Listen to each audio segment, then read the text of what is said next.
o dia está próximo, é o título. E digo isto a vós, que conheceis o tempo, já é hora de vos despertardes do sono, porque a nossa salvação está agora mais perto do que quando no princípio cremos. Vai alta a noite e vem chegando o dia. Deixemos, pois, as obras das trevas e revisemos dignamente, como em pleno dia, não em orgias e bebedices, não em impudícias e dissoluções, não em contendas e ciúmes, mas revesti-vos do Senhor Jesus Cristo, e nada disponhais para a carne no tocante às suas concupiscências. Deus abençoe essa leitura.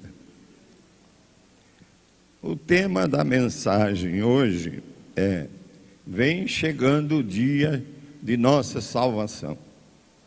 Aí você fica assustado, porque ainda vem chegando o dia da nossa salvação, se nós já estamos salvos. Então eu explico primeiro. Nós fomos salvos quando cremos em Cristo, quando recebemos Cristo, quando fomos batizados, decidimos por nós, e fomos batizados nas águas e no Espírito, e tivemos o perdão dos nossos pecados. Então nós fomos salvos, estamos sendo salvos por Cristo, que está atuando em nossas vidas, e que está nos dando um crescimento espiritual, através da nossa santificação.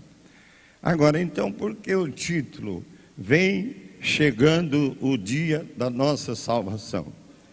Aí você no texto, os 2 primeiros versículos, nós vamos comentar isso, e vamos sair daqui plenamente cientes de que esse dia está bem próximo, o dia da nossa salvação. O dia está próximo. Estes versículos que nós lemos, os 2 primeiros, apontam para a segunda vinda de Cristo, que virá para nos salvar desse mundo. Esses versículos são como um incentivo que nos deve levar a cumprir com os deveres dessa nova vida em Cristo que precisamos estar mais atentos às determinações da palavra, porque com a atuação do anticristo, essa atenção nossa vai se esmorecendo. Então eu estou dizendo aqui, precisamos estar mais atentos às determinações da palavra de Deus, para podermos obtê-las e observá-las e obedecê-las. Exemplo: o que é que eu devo buscar em primeiro lugar depois de ler a passagem, a Bíblia? Devo buscar em primeiro lugar amar ao próximo como a mim mesmo, porque a Bíblia toda recomenda que nós guardemos os mandamentos. E para você guardar os mandamentos, basta você pôr em primeiro lugar o principal mandamento que Jesus nos deu, e que Romanos capítulo 15, por aí, ensina, no 13 ensina que você, guardando esse mandamento, você está guardando: não matarás, não cobiçarás, e aí todos os mandamentos estão resumidos nesse mandamento: amar o próximo como a ti mesmo. E aí um outro exemplo é amar a Deus sobre todas as coisas. Esse amar a Deus sobre todas as coisas nos leva a buscar em primeiro lugar o reino de Deus, não as coisas terrenas.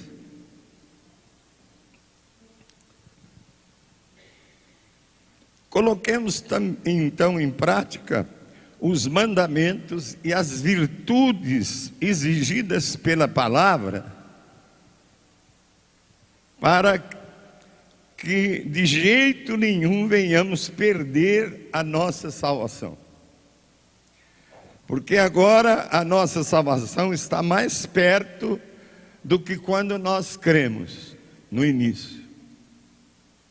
Então eu proponho a vocês que me ouvem, que é preciso que todos nós saibamos que somos filhos da luz e filhos do dia, e que não somos da noite, nem das trevas. Não podemos dormir como os demais, pelo contrário, temos de manter-nos acordados para vigiar. Como vai acontecer isso? É o que nós vamos ver pela leitura desse texto, dos 2 versículos primeiros. Primeiro, a nossa salvação está mais perto, portanto, estejamos despertos. Tem uma necessidade urgente de vigiarmos, de vigilância. Aí nós marcamos uma visita para 1000 pessoas, ou mais que nós somos, e temos 100 e poucas pessoas. Isso nos mostra que nós não estamos levando a sério a palavra.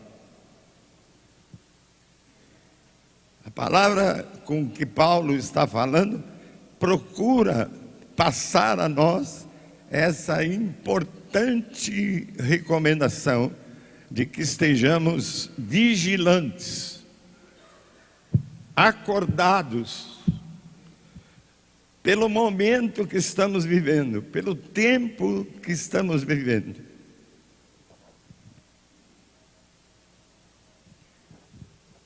O dia do Senhor não tarda. Devemos vigiar, eu vou ser repetitivo. Devemos vigiar para que esse dia não nos sobrevenha com repentina destruição. Isso é a Bíblia que fala. Porque vós, irmãos, não estáis em trevas, para que esse dia, como ladrão, vos apanhe de surpresa. Adverte-nos o apóstolo Paulo no capítulo 5 de 1 Tessalonicenses, versículo 4.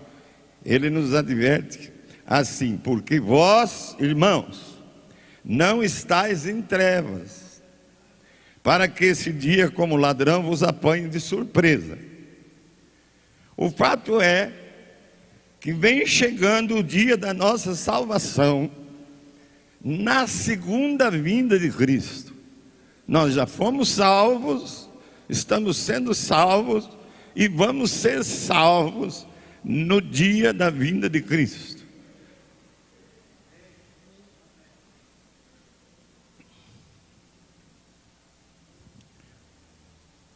Então, a palavra de Paulo aos Romanos, que nós lemos no início, adquire um maior significado para esse momento, para esse tempo histórico que estamos vivendo.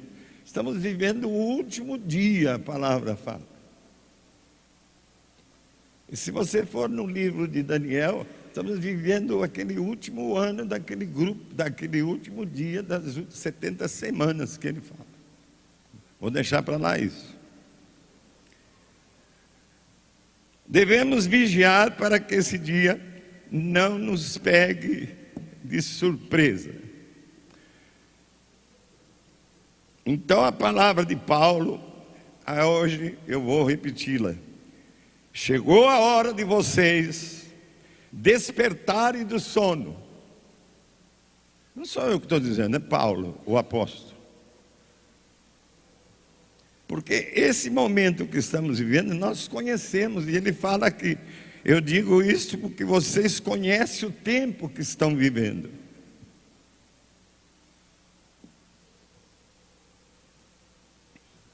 Chegou a hora de vocês despertarem do sono, porque agora a nossa salvação está mais próxima do que quando cremos. Vai alta a noite e vem chegando o dia. E em Filipenses, Paulo fala, 4:5, lembrem-se que o Senhor virá em breve. Aí você fica perguntando, mas ele disse isso há quase 2000 anos atrás e Jesus não veio. Mas para todos os que são recolhidos por Deus, eu, por exemplo, estou no último dia, estou com 87. Se ele vier antes, eu estiver vivo, vou. Se ele não vier, eu também vou. Acho que não vou passar dos 90.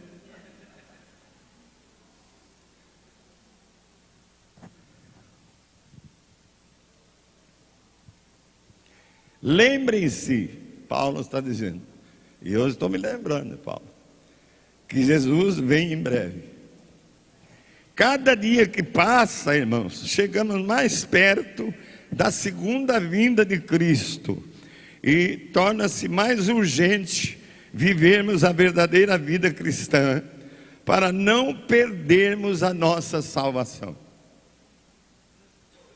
Vejam que apelo solene Paulo faz nesse texto. Despertem, ele fala aí no texto. Acordem. É certo, irmãos. Já é hora de acordarmos. A noite deste mundo corrupto está passando. A segunda vinda de Cristo está se avizinhando. Já estamos vivendo, diz a Bíblia, a última hora. Precisamos deixar a nossa sonolência espiritual. Se eu fizer uma pesquisa hoje, pelo menos 1/3 dos irmãos ficaram em casa, não estão aqui. E parece isso simples.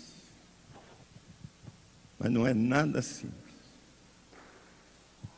O simples passa a ser importante quando fazemos por distração e por estarmos desatentos do momento, da hora, do tempo em que estamos vivendo.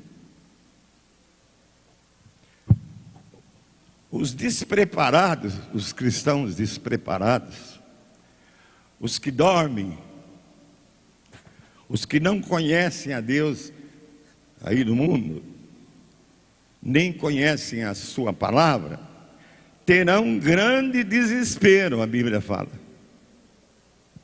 Isto é, que diz a Bíblia no Apocalipse.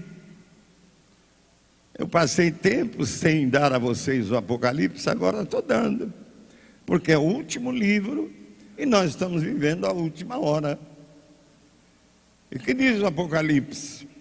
No capítulo 6, 15 e 16, diz: os reis da terra, os grandes, os comandantes, os ricos, os poderosos, e todo escravo, e todo livre, e todo trabalhador, eu posso acrescentar, e todas as pessoas se esconderam nas cavernas e nos penhascos dos montes, e disseram aos montes e aos rochedos, quando Jesus voltar, é uma profecia: caí sobre nós e escondei-nos da face daquele que se assenta no trono e da ira do Cordeiro.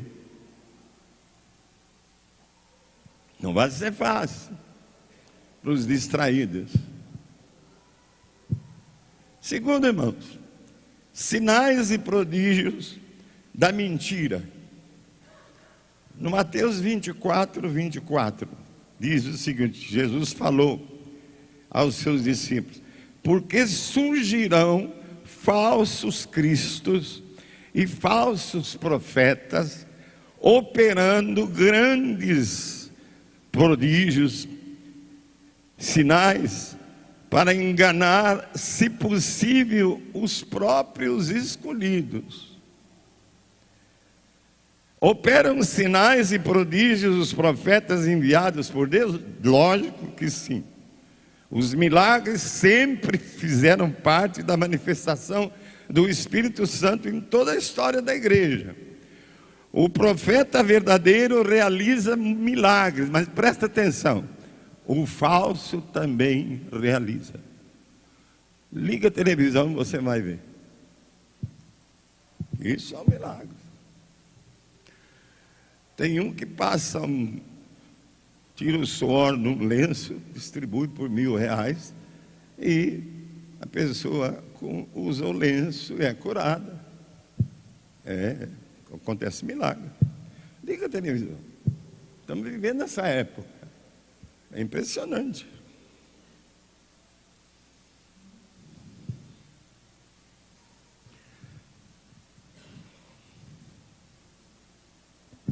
Como então diferenciar o falso do verdadeiro, ou o verdadeiro do falso? Jesus nos ensinou, é simples.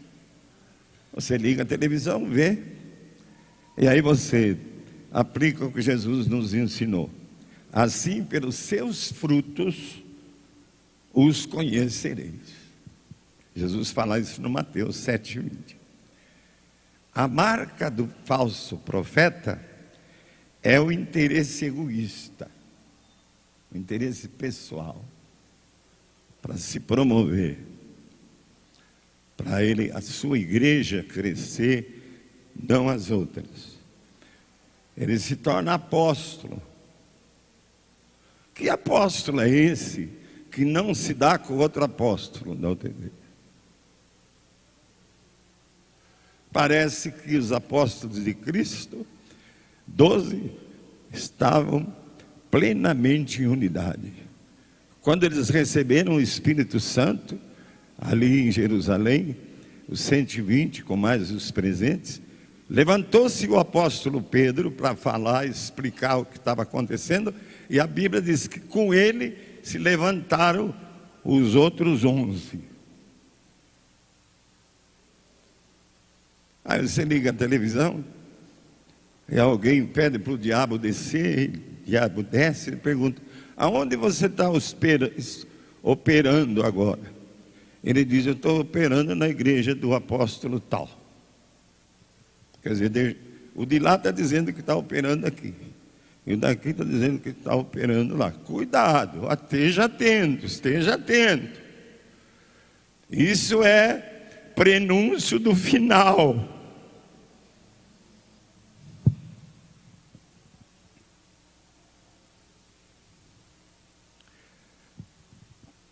O apóstolo Paulo já nos falou da apostasia dos últimos tempos.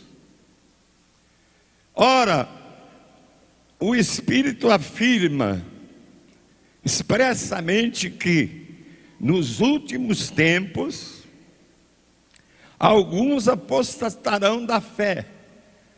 Aqui tem alguns que você não viu mais, sumiu, foi para o mundo. Apostatarão da fé. Vivemos essa época. É por isso que eu digo a vocês que vocês precisam sair. Por exemplo, eu vou ao mercado, ao supermercado, lá descobri 4 que não tem mais vindo aqui, 2 já voltaram. É trabalho da igreja.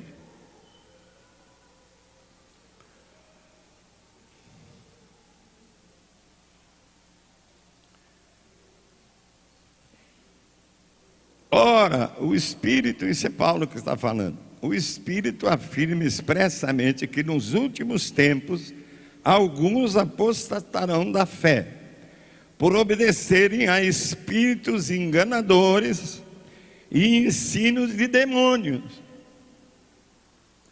pela hipocrisia dos que falam mentiras. Isso está em Timóteo 1, 4, versículo 1 e 2. João, no livro do Apocalipse, o último livro da Bíblia, diz que a besta, essa besta que ele fala aqui é a segunda, porque tem duas bestas no Apocalipse. Esta é a segunda, é o falso profeta. Ele diz o seguinte, que o falso profeta, a besta, terá uma aparência de cordeiro, mas falará como um dragão. Ela opera, diz o Apocalipse 13, 11, 13, opera grandes sinais, de maneira que até o fogo do céu ela faz descer a terra diante dos homens. A Bíblia é que fala. Sob o comando do anticristo, do falso profeta, o anticristo é outra besta, e o falso profeta, porque é uma trindade satânica: Satanás, o falso profeta e o anticristo. Eles imitam a trindade santa, Pai, Filho e o Espírito Santo. Sob o comando do anticristo e do falso profeta, o mundo entrará numa era de milagres. Liga a televisão. Ocasião em que os espíritos de demônios operarão sinais, sairão a enganar os reis da terra, os governos. Ora, diz 2 Tessalonicenses 2,9, ora, o aparecimento do iníquo, quer dizer, do anticristo, é segundo a eficácia de Satanás, com todo o seu poder e sinais e prodígios da mentira. Ao falar dos falsos profetas, João diz que o espírito do anticristo já está no mundo. Ele fala o seguinte: este é o espírito do anticristo, a respeito do qual tendes ouvido que vem e presentemente já está no mundo. O espírito do anticristo não dá golpes rápidos. Ele vem operando sutilmente na igreja, além do mundo.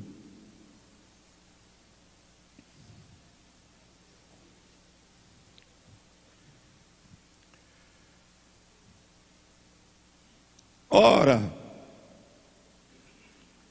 ao falar dos falsos mestres, repito, João diz que o espírito do anticristo já está no mundo. Este é o espírito do anticristo, a respeito do qual tendes ouvido que vem e presentemente já está no mundo. 1 João 4,3. O espírito do anticristo não dá golpes rápidos. Ele vem operando sutilmente nas últimas 2 gerações.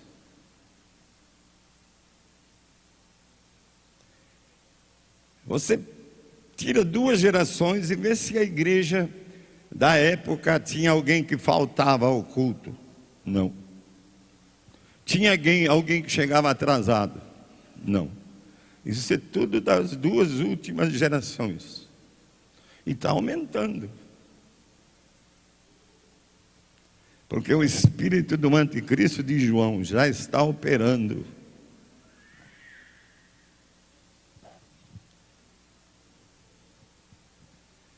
Ele faz prosperar o engano.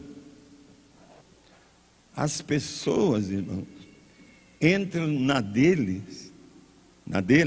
e não percebe. Hoje eu não vou no culto, hoje eu vou ficar em casa, está frio. Esquece que a comunhão é o é a centralidade do cristianismo, é a comunhão, o relacionamento irmãos com irmãos. Amai-vos, disse Jesus, uns aos outros, como eu vos amei.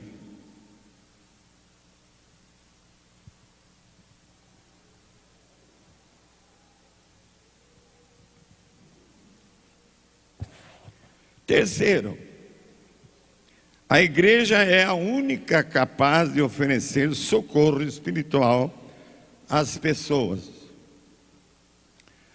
Como o mundo vê a igreja? O mundo não vê a igreja como a única capaz de socorrer espiritualmente as pessoas. Eles têm as bruxas, têm tanta coisa que eles procuram. Os próprios psicólogos, psiquiatras, não é a única que soluciona. A igreja é vista apenas como uma das muitas alternativas que o povo dispõe para encontrar solução dos seus problemas. Nós não podemos negar que a igreja em geral adquiriu uma péssima imagem aos olhos da sociedade, com raras exceções. Mas nós, como parte do ministério de Cristo, se formos uma igreja forte nos dons espirituais, nas revelações de Deus, do Espírito Santo, uma igreja que ora e que crê no poder, na graça e na misericórdia do Senhor, uma igreja que persevera na doutrina dos apóstolos, dos 12,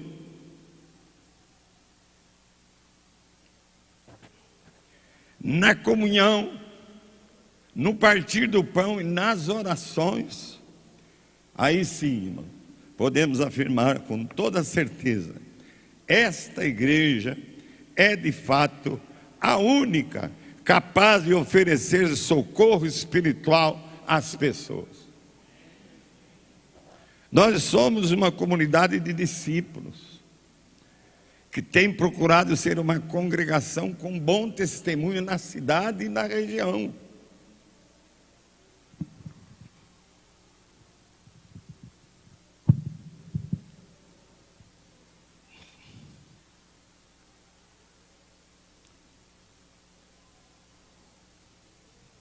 Ainda não podemos afirmar que já somos uma igreja como Cristo quer. Assim andemos de modo digno da vocação a que fomos chamados, sendo humildes, suportando uns aos outros, fazendo tudo para manter a unidade do Espírito no vínculo da paz.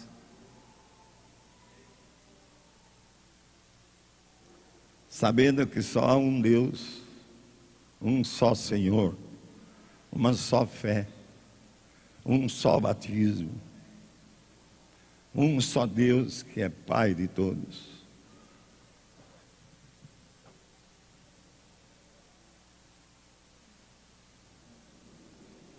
É certo que todo membro da igreja tem uma função a desempenhar para o bem do corpo, bem da igreja. Viver dentro dos princípios da palavra de Deus. Conclusão. Despertem. Acordem. Eis que vem chegando o dia da nossa salvação. Ela está mais perto do que quando no princípio cremos. Vai alta a noite e vem chegando o dia. Deixemos, pois, as obras das trevas e revistamo-nos das armas da luz. Comecemos, irmãos, deixando as pequenas coisas erradas que fazemos, sob a sutil influência do espírito do anticristo que já está operando aqui no mundo, e que contrariam a principal marca de um cristianismo autêntico, que é a nossa obediência total dos princípios da palavra de Deus. Ei, eu estou lembrando aqui, Se você não ama o próximo, Deus está dizendo assim, que se você não ama quem você vê, você não vai amar ele que você não vê. Se você não tem comunhão com os irmãos que você conhece, que está todo domingo, toda terça, juntos, e você também junto, não preciso falar mais nada. Você não vai ter comunhão com o Pai, o Filho e o Espírito. Se você não tem com os irmãos, dificilmente você vai ter. Ah, não, eu não sigo homens, eu sigo só Jesus. Não existe isso. Se você é a mão da igreja, que é o membro, e você, por exemplo, é a mão, você precisa estar no corpo para receber da cabeça, que é Cristo, a ordem dele, para fazer a vontade dele. Ah, não, eu obedeço diretamente a Cristo. Aí virou um monstro, a cabeça e a mão. Você está no corpo. Eu olho essas cadeiras vazias e gostaria de falar a eles que não estão aqui. Você está no corpo. Ah, mas eu estou doente, estou de cama. Nós vamos lá. Ah, eu não pude tomar ceia. Nós vamos lá, te damos uma ceia na tua casa. Temos feito isso. Nós fazemos e temos de fazer tudo o que é o possível para manter a comunhão.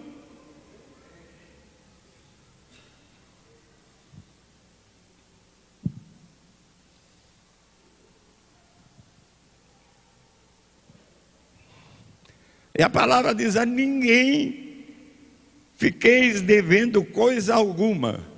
Você vê o brasileiro, tadinho, está com 50 e tanto, 57% de dívidas sem poder pagar.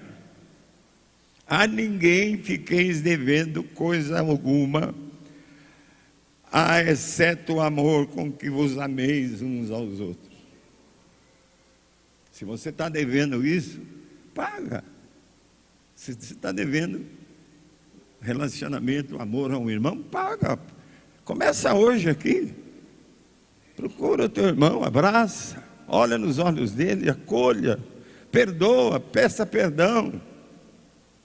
Aproxime-se, paga a tua dívida de amor. Que é a única coisa que Deus permite que você fique devendo é amor.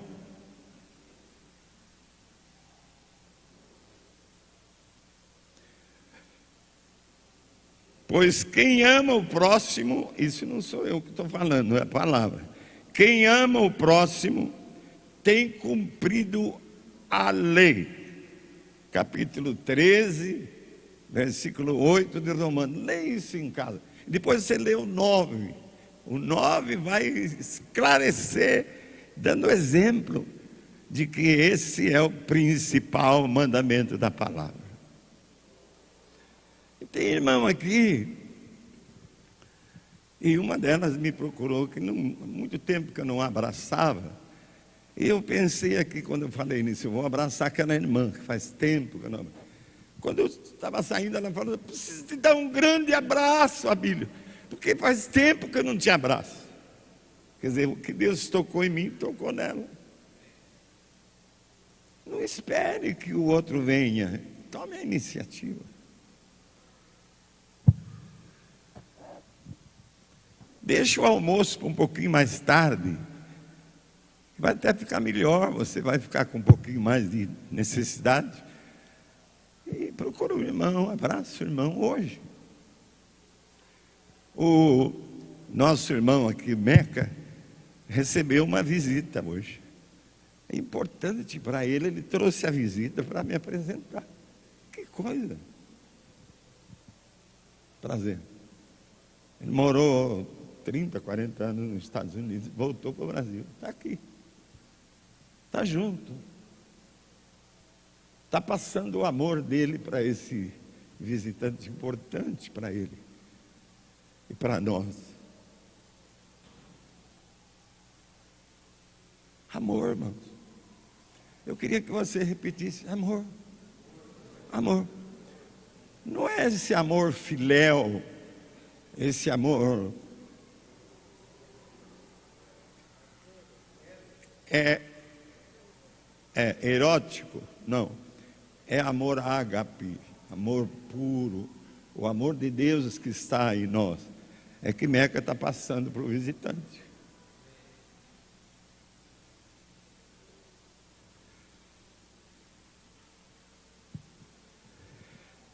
Façamos isso, compreendendo o tempo em que estamos vivendo. Paulo fala assim: vós que sabeis o tempo em que estão vivendo, nós sabemos, conhecemos, é a última hora.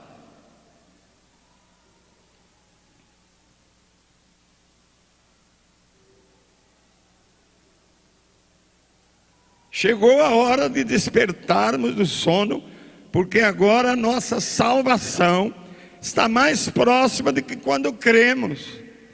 A noite escura, o desespero, a canseira, especialmente a minha da idade, o enfado, a negridão do pecado, as enfermidades aqui no mundo, tudo isso aí está acabando. Tudo isso aí é noite. Nós estamos vivendo a madrugada, o dia está chegando. Essas coisas vão ficar para trás. Nós vamos estar livres de toda essa negridão da noite. A noite é que nos chama para a bebedeira. A noite é que nos chama para o errado, para fazer o escondido, para os motéis. Essa noite está acabando. Já é madrugada, o dia está chegando. Jesus está voltando. É o dia brilhante da luz de Cristo presente, de novo para nos salvar, para nos transformar, para nos arrebatar, para estarmos com Ele governando 1000 anos. Temos que estar atentos, irmãos. Agora, não é o pastor somente que tem que falar. Você que ouviu essa palavra, visita um desses da cadeira vazia. Visita aquele que sempre falta. Tem um aqui que hoje eu estou contando, é o 4º domingo que ele não vem. E não está doente. O que eu tenho com isso? Nada. Mas se eu sigo o apóstolo Paulo, eu tenho. E aí eu vou terminar, e a palavra está aqui. O dia se aproxima. Presta atenção, a última frase. Portanto, não deixemos de reunirmos-nos como igreja, segundo o costume de alguns, mas procuremos encorajar-nos uns aos outros, ainda mais quando vemos que o dia se aproxima. Não é palavra minha, é palavra que está registrada no 10 de Hebreus, versículo 25, para você ouvir de novo e eu dizer amém com você. Parece que não é importante isso. É tão importante que está no 10 de Hebreus, versículo 25. O dia se aproxima. Portanto, não deixemos de reunirmos-nos como igreja, como corpo de Cristo, segundo o costume de alguns, que falta. Mas procuremos encorajar-nos uns aos outros, ainda mais quando nós vemos que o dia se aproxima. Que dia? O dia da nossa salvação, o dia da segunda vinda de Cristo, o dia da presença dele nas nuvens, para nos salvar desse mundo, para estarmos juntos 1000 anos, governando com ele, e depois fazermos parte da nova Jerusalém, para a eternidade e eternidade. Em nome de Jesus, que sejam vocês abençoados com essa palavra, para saírem daqui dispostos a mudarem, a porem atenção e acordarem e se pôr em vigilância, em nome de Jesus. Amém. Deus abençoe. tvcmc.com.br é o nosso canal para compartilhar o Evangelho do Reino de Deus e o senhorio de Jesus Cristo.